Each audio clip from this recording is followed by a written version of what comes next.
Image दिखाया जाता है, हमें भी बहुत गलत इमेज दिखाया जाता है, लेकिन अब हमें शऊर आ रहा है कि भाई वो गलत इमेज जो था ना वो बहुत गलत था जो दिखाया जा रहा है। ये बताया जाता है जी मुसलमानों पे जुल्म, वहाँ के सलमान खान देख लें, शाहरुख खान देख लें, वहाँ का मुसलमान अच्छे हैं, हमसे बहुत अच्छे हैं। यहाँ पे जो सबसे ज्यादा बेड़ा गर्क किया हुआ है वो हमारे मौलवियों ने किया हुआ है। सीधी सी बात है, उन्होंने हमें गलत पट्टियां पढ़ाई हुई है, उसके साथ हमारी हुकूमत ने भी हमें गलत पट्टियां पढ़ाई हुई है, हमें गलत मुशाती अलूम पढ़ाई गई है, मुताला पाकिस्तान हमें गलत सिखाया गया है। सीधी सी बात है, जो बे हमें अब समझ आ रही है 75 ईयर्स के बाद, हमें लगाया यही जा रहा है कि भाई आप लगे इसी के पीछे कि भाई सात खान से जुदा, या फिर इंडिया वाले आपके बहुत बड़े दुश्मन है। हमारे कश्मीर में जुल्म हो गया मुसलमान, हमारे छोटे छोटे बच्चों को यही बताया जाता है कि भाई वो लोग जो है ना बहुत जुल्म करते हैं मुसलमानों पे, वो लोग कोई जुल्म नहीं करते। वहाँ के मुसलमान हमसे भी बहुत अच्छे हैं, वो बिजनेस करते हैं, उनको बिजनेस में भी अच्छा जो है ना वो दिया जाता है उनको। फ्रांस का मीडिया ये कह रहा है कि भाई इंडिया साइड कश्मीर इस टाइम सेफ है टूरिज्म के हवाले से, और ये मैं अपनी चाहे देखने वालों को या आपको कुछ बात बुरी लगे, मैं गारंटी से कहता हूँ उधर डेवलपमेंट हमारे यहाँ से ज्यादा हो रही है। ऐसा कुछ भी नहीं है।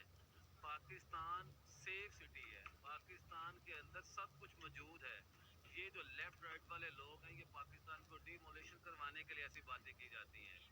लेट्स वो सेफ है, तो फिर इंटरनेशनल टूरिस्ट क्यों नहीं आते? रिसेंटली मैं वीडियो देख रहा था कश्मीर की, तो उनके हिसाब से ना जिस हिसाब पाकिस्तान साइड कश्मीर की या इंडिया के, वहाँ पे जिस हिसाब से टूरिज्म को प्रमोट किया जा रहा है उनका तो लेवल ही अलग है। उस हिसाब से पाकिस्तान में टूरिज्म को, कश्मीर में हम जाएं तो इतनी चेक पोस्टें आ जाती है पहले से ही, हमें मतलब कि वो अंदेशा दिया जाता है कि भाई आप पाकिस्तान में हैं ही नहीं। आपने जो कश्मीर की वीडियो देखी, उस वीडियो में क्या था मुझे बताएं, मतलब आपको कैसा लगा कि भाई इंडिया साइड कश्मीर में डेवलपमेंट? उस वीडियो में मैं एक लेक देख रहा था, उस लेक में ना एक बंदा था, वो फ्रूट चाट बेच रहा था, और वो जो है ना 100 रुपीज की फ्रूट चाट बेच रहा था, और 100 रुपीज मुझे नहीं पता वो पाकिस्तानी रुपीज में 200 रुपए होंगे, बट वो इतनी अच्छी फ्रूट चाट और उसकी इतनी अच्छी कम्युनिकेशन स्किल थी कि वो इस हिसाब से बेच रहा था। हम लोग, मैं तो समझ नहीं पा रहा कि भाई ये कश्मीर का बंदा है, इंडिया साइड कश्मीर का बंदा, और वो था भी मुस्लिम। और दूसरी मैं वीडियो देख रहा था, उसने ना एक कश्ती पे ही जो है ना वो पूरा होटल बनाया हुआ था। दुबई में वाहिद एक ऐसा कंट्री है जिसमें पाकिस्तानियों को वीजे के लिहाज से रिलैक्सेशन सबसे ज्यादा है, लेकिन हमने वहाँ पे भी नेगेटिविटी नहीं छोड़ी। हमने भीख मांगना शुरू कर दी है, हमने स्मगलिंग करना शुरू कर दी है, और कुछ पाकिस्तानी पिछले दिनों पकड़े गए हैं एडिडास ये वो ये बेचते हुए, तो उन्होंने ना डिपोर्ट करना शुरू कर दी। इंडिया अपनी टूरिज्म को बहुत अच्छा कर रहा है, उनसे हमें ये चीज सीखनी चाहिए, और हमें अपनी टूरिज्म को बहुत आगे जो है ना पहुंचाना, लेके जाना चाहिए। और मैं मतलब कि मैं ये अज़म करता हूँ, मैं मतलब अब एक पाकिस्तानी, मैं एज अ यूथ जो है ना अपनी टूरिज्म भी अपने मुल्क को नक्शे में आपने गौर से देखना है। इंडिया के नक्शे के नीचे जैसे एक डॉट नुक्ता नहीं होता, नुक्ते की तरह एक मुल्क है, इतना सा मुल्क जिसे कहा जाता है। और आप इसके साथ क्या कर रहे हो? पंजाबी की एक मिसाल है, पंजाबी में हमारे यहाँ कहते हैं कि जात दी कोड़ किली तिश्ती रह नाल जफे। मैं मालदीव को कहना चाहूंगा कि देखिए, आप प्राइम मिनिस्टर मोदी को क्लोन और पपेट, क्लोन और पपेट नहीं है, वो एक ब्रांड है, ब्रांड। जिस ब्रांड के साथ पूरी दुनिया के ब्रांड बिजनेस करना चाहते हैं, तो वो ऐसे बुरे लफ्ज ना बोलिए। 1988 में श्रीलंका के 100 से ज्यादा टेररिस्ट जो है ना वो मालदीव्स में घुस चुके हुए थे, और इवन के सिर्फ घुसे नहीं थे, उन्होंने पूरे मालदीव्स के ऊपर कब्जा कर लिया था, इवन के उनकी हुकूमत पे भी कब्जा कर लिया था। अब मैं सवाल करना चाहता हूँ मालदीव्स के लोगों से कि सर आप मुझे ये बताइए कि आपको उस टाइम बचाने वाला कौन था? कौन सी फोर्सेस आई थी? किसने फोर्सेस भेजी थी?